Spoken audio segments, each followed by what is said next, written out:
what unique opportunities and obstacles do student entrepreneurs, I'm going to limit the discussion to graduating college students wanting to, maybe after a little bit of a stint in a job, want to start up, what obstacles do you think are do they face, and what are some ways of overcoming them? In your own life, you've elsewhere talked about of the mentors you've had who have helped you navigate, professional life, your own professional life, and others. What how can a young person out there sort of navigate this world of entrepreneurship?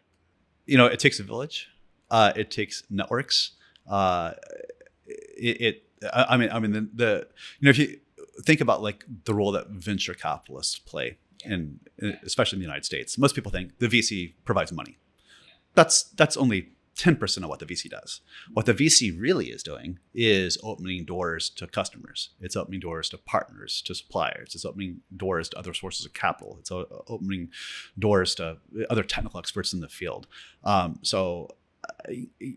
Networking and establishing mentors, finding those who are willing to help you becomes critical.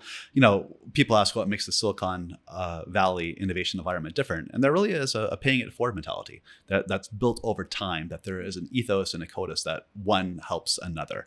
I'm sure that exists in India. I know it does, but I think for countries that trying to replicate that ecosystem, that's not an easy part of it to get right. It's innovation is only 50% technology. If 50% of innovation is non-technological, and I think for the entrepreneur to understand that these broader social and market oriented aspects of the innovation effort, I think is a really critical challenge. But if I may, one other resource I would point entrepreneurs to, there's a gentleman named John Kao in the United States. He's recognized as a globally leading, innovation evangelist. He's the innovation consultant for NATO, right? For Nike, for BASF. But he talks about the 6 types of innovation intelligences that entrepreneurs have to have, and maybe walk through a couple of them.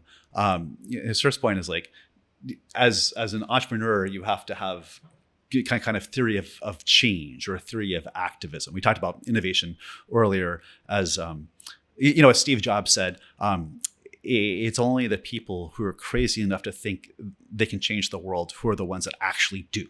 Right, so you have to have that mindset theory of being irrationally ambitious for change.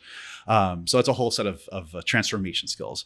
And then he says we have to have a whole set of leadership skills, right? Because leadership in itself is a set of skills you have to develop to get workers to go willingly where you want to go, to manage people effectively and inclusively.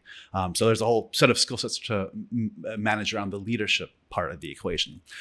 We talked about these innovation tools, these innovation methods. Well, that's a whole set of skills you have to master is innovation techniques. And a whole separate set of skills you have to master is around technology itself, right? How you use digital tools to transform businesses. So he has this really powerful framework to educate entrepreneurs in these 6 types of innovation intelligences. That's all available online. I'd encourage your listeners to go check it out because it's a powerful tool set.